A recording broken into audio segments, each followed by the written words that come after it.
जय हिंद प्यारे साथियों। आज हम लोग देखने वाले हैं चैप्टर 2 समाजवाद एवं साम्यवाद। ये चैप्टर को हम लोग एक ही शॉर्ट्स में क्लियर करने वाले हैं। पूरा जो इस चैप्टर का निचोड़ है हम लोग इस वीडियो के अंतर्गत उसको कवर करने वाले हैं। ठीक है। बहुत ही छोटा वीडियो होगा और इस छोटे से वीडियो में जो इम्पोर्टेंट टॉपिक होने वाले हैं उस सारे टॉपिक्स को हम इस वीडियो में कवर करेंगे और बहुत ही शानदार तरीका से इस चैप्टर को हम लोग देखने वाले हैं बहुत ही शॉर्ट टाइम में।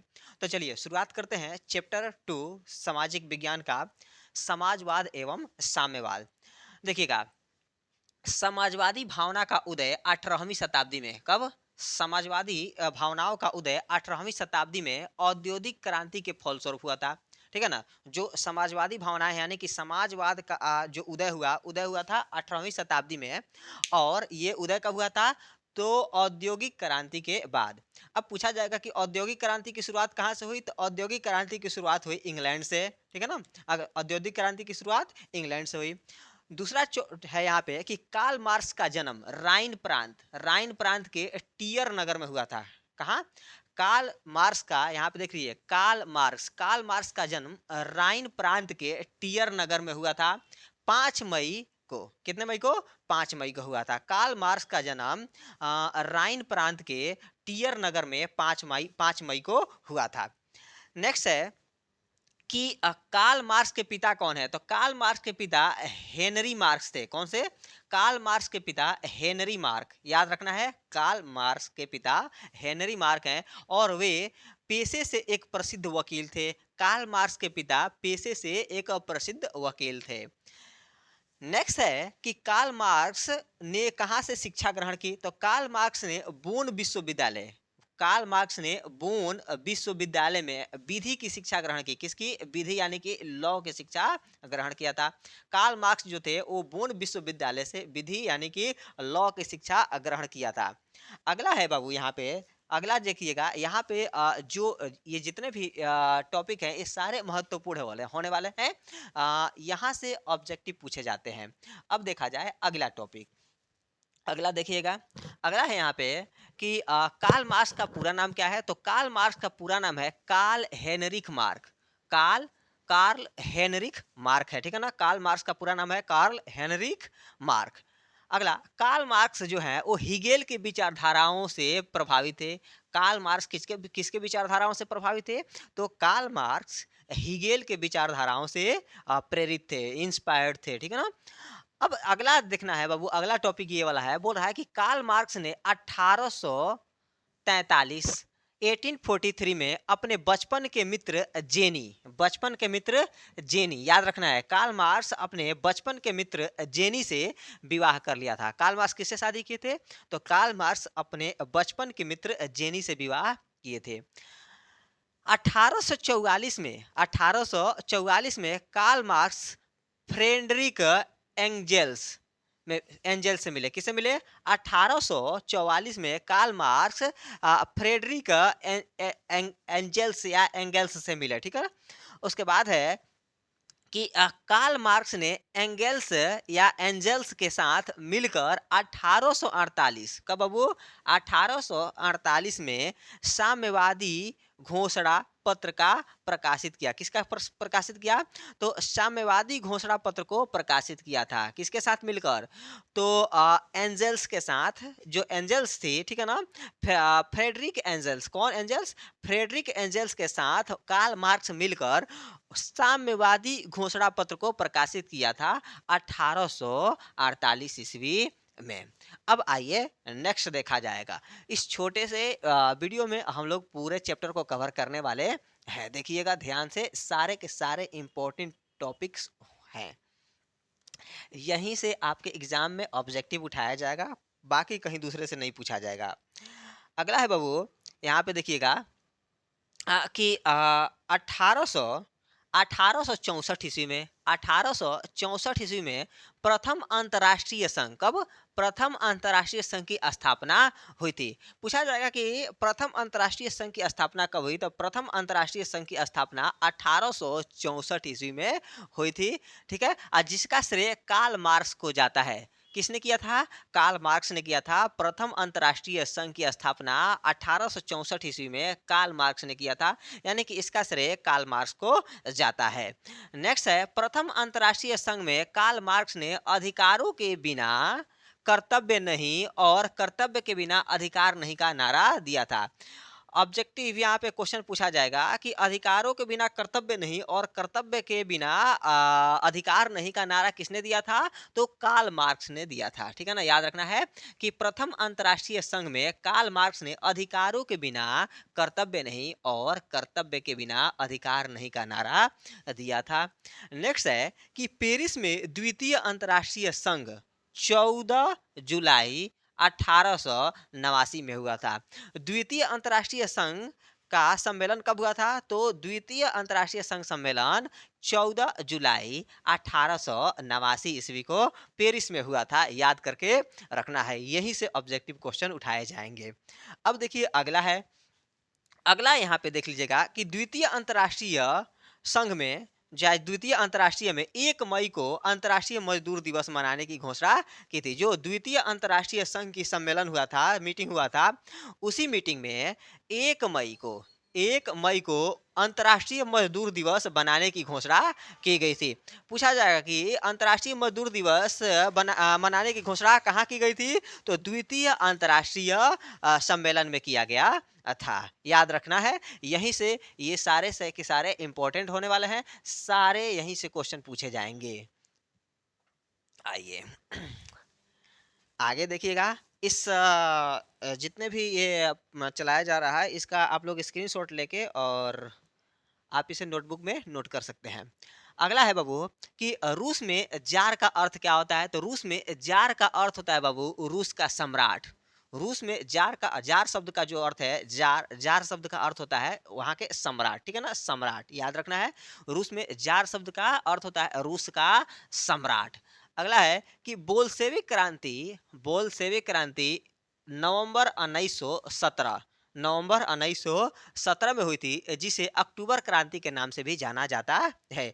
याद करके रखना है, 1917 में चंपारण सत्याग्रह भी हुआ था। महात्मा गांधी 1917 में चंपारण सत्याग्रह किए थे और 1917 में अक्टूबर क्रांति या बोल्शेविक क्रांति भी हुआ था।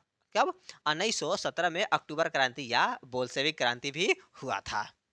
नेक्स्ट है, यहाँ पे देखिएगा, नेक्स्ट वाला देखना है यहाँ पे कि कार्ल मार्क्स को आधुनिक समाजवाद का जनक कहा जाता है। आधुनिक समाजवाद का जनक किसे कहा जाता है? तो कार्ल मार्क्स को आधुनिक समाजवाद का जनक कहा जाता है। कार्ल मार्क्स को आधुनिक समाजवाद का जनक कहा जाता है। यहाँ से भी ऑब्जेक्टिव क्वेश्चन पूछा जा सकता है कि आधुनिक समाज का जनक किसे कहा जाता है? तो कार्ल मार्क्स को आधुनिक समाजवाद का जनक कहा जाता है। नेक्स्ट है कि कार्ल मार्क्स ने दास कैपिटल नामक पुस्तक की रचना की थी। कार्ल मार्क्स ने किसकी रचना की थी? तो कार्ल मार्क्स ने दास कैपिटल नामक पुस्तक की रचना की थी, जिसे ईसाइयों का बाइबिल, किसका? ईसाइयों का बाइबिल कहा जाता है। याद रखना है, ऑब्जेक्टिव पूछेगा कि ईसाइयों का बाइबल किसे कहा जाता है? तो दास कैपिटल को ईसाइयों का बाइबल कहा जाता है। किसको? दास कैपिटल को ईसाइयों का बाइबल कहा जाता है। ऑब्जेक्टिव यहाँ पे देखिए, कार्ल मार्क्स ने किसकी रचना की थी? तो कार्ल मार्क्स ने दास कैपिटल की रचना की थी। दास कैपिटल क्या है? तो दास कैपिटल एक पुस्तक है। दास कैपिटल एक पुस्तक है जिसकी रचना कार्ल मार्क्स ने की थी, जिसे ईसाइयों का बाइबल कहा जाता है। नेक्स्ट है कि वर्ष 1861 ईस्वी में जॉर्ज अलेक्जेंडर द्वितीय द्वारा दास प्रथा को समाप्त कर दिया गया। ऑब्जेक्टिव पूछेगा दास प्रथा को किसके द्वारा समाप्त किया गया? तो दास प्रथा को जॉर्ज अलेक्जेंडर द्वितीय के द्वारा, जॉर्ज अलेक्जेंडर द्वितीय के द्वारा दास प्रथा को समाप्त कर दिया गया। कब? 1861 ईस्वी में। 1861 ईस्वी में जॉर्ज अलेक्जेंडर द्वितीय के द्वारा दास प्रथा को समाप्त कर दिया गया। ये सारे के सारे इंपॉर्टेंट टॉपिक्स हैं, यहीं से ऑब्जेक्टिव क्वेश्चन पूछा जाएगा बाबू, ध्यान में रखिएगा, अच्छा से पढ़िएगा। आइए नेक्स्ट देखा जाए।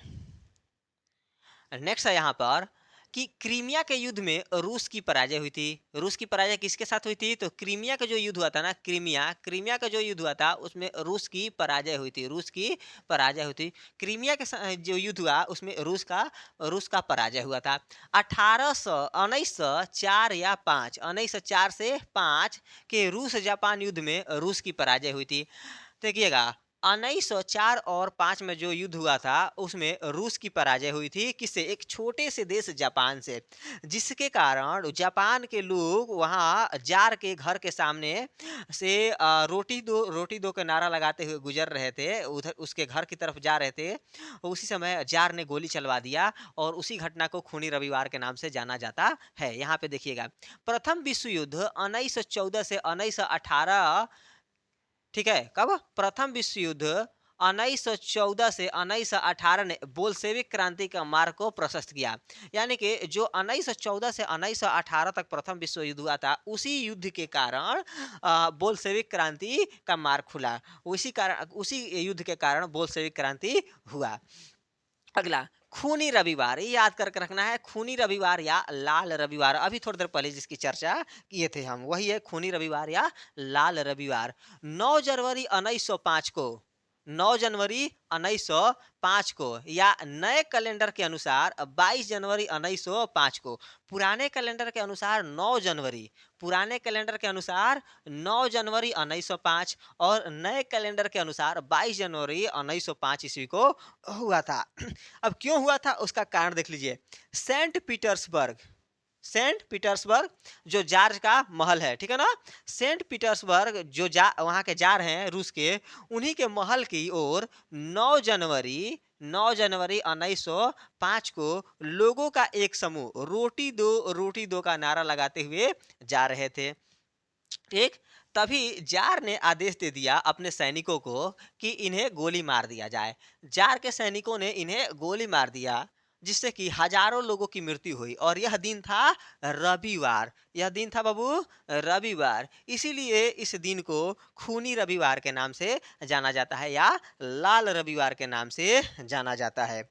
आगे देखिए, खूनी रविवार के बाद ड्यूमा ड्यूमा संस्था का गठन हुआ। एक ड्यूमा नाम की संस्था का गठन हुआ। खूनी रविवार के बाद एक ड्यूमा नाम के संस्था का गठन हुआ। 1898 ईस्वी में रशियन सोशल डेमोक्रेटिक पार्टी की स्थापना हुई थी। अब पूछा जाएगा कि रशियन सोशल डेमोक्रेटिक पार्टी की स्थापना कब हुई थी? तो 1898 ईस्वी में रशियन सोशल डेमोक्रेटिक पार्टी की स्थापना हुई थी। वर्ष 1903 में, अगला टॉपिक है बाबू देखिएगा, वर्ष 1903 में बहुमत वाला दल बोल्शेविक एवं अल्प बहुमत वाला दल कौन है? मेन सेविक है। ठीक है, जो वहाँ पे चुनाव हुआ तो 1903 ईस्वी में बहुमत वाला दल था वो बोल्शेविक हुआ। यानी कि बोल्शेविक जो है, बोल्शेविक दल था उसको बहुमत मिली और मेन सेविक को वहाँ पे पराजय मिली, यानी कि अल्पमत मिली। ठीक है ना। अगला देखा कि वर्ष 1901 में सोशलिस्ट रिवॉल्यूशनरी पार्टी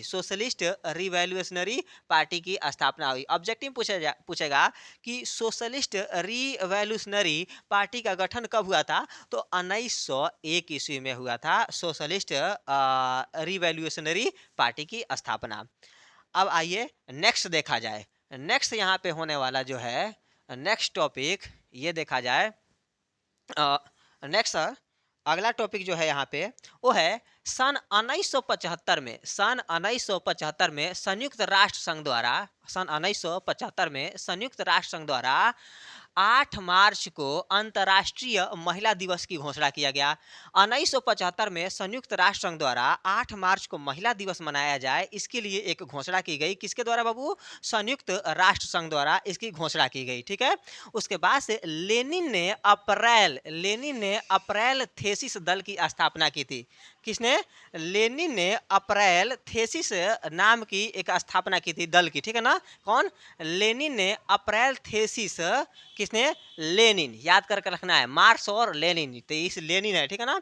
तो लेनिन ने अप्रैल थेसिस दल की स्थापना की। किसने की? तो लेनिन ने अप्रैल थेसिस दल की स्थापना की थी। अगला है बाबू ब्रेस्ट लिटोवस्क। ब्रेस्ट क्या है, यह है ब्रेस्ट लिटोवस्क की संधि रूस और जर्मनी के बीच में हुई थी। रूस और जर्मनी के बीच में किसकी संधि हुई थी? रूस और जर्मनी के बीच में ब्रेस्ट लिटोवस्क की संधि हुई थी, ठीक है ना।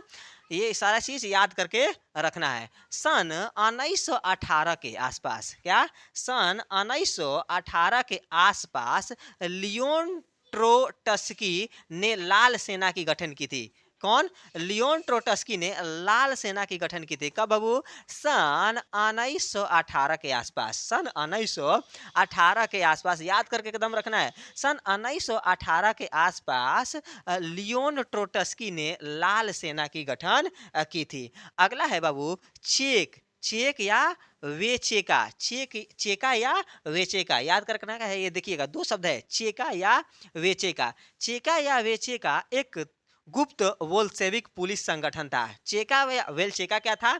चेका या वेचेका, चेका या वेचेका, देखिएगा चेका या वेचेका क्या था? तो चेका या वेचेका वेलसेविक पुलिस का एक संगठन था जो गुप्त रूप से कार्य करता था, ठीक है ना। जो वेलसेविक जो बोल्शेविक पुलिस है, ये गुप्त तौर पे काम करता था, ठीक है। अब आगे देखा जाए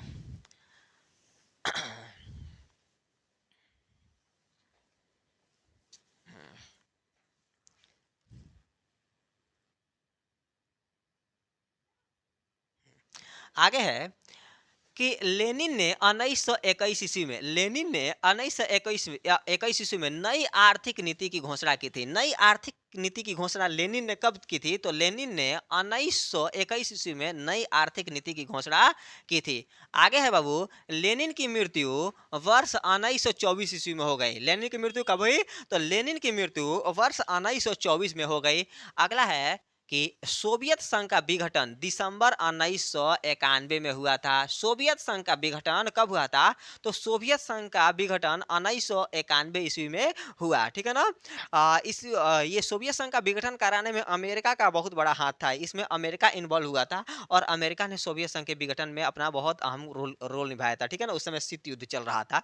चलिए अगला देखा जाए कि सर्वहारा वर्ग क्या है या सर्वहारा समाज क्या है। तो देखिए सर्वहारा समाज, सर क्या है? सर्वहारा वर्ग। सर्वहारा वर्ग जो है समाज का वैसा वर्ग है जिसमें किसान, मजदूर, किसान, मजदूर एवं आम गरीब लोग शामिल है। सर्वहारा वर्ग क्या है? तो सर्वहारा वर्ग समाज का वैसा वर्ग है जिसमें किसान, मजदूर और क्या है? आम गरीब लोग शामिल है। चलिए अब नेक्स्ट देखा जाए। नेक्स्ट है कि war and peace, war and peace यानी कि युद्ध एवं शांति, युद्ध एवं शांति नामक पुस्तक की रचना किसने किया था? तो वार एंड पीस नामक बुक का रचना किया था लियो लियो टालस्टाय, लियो टालस्टाय। किसने किया था? वार एंड पीस नामक बुक की रचना लियो टालस्टाय ने किया था। अब आइए आगे देखा जाए।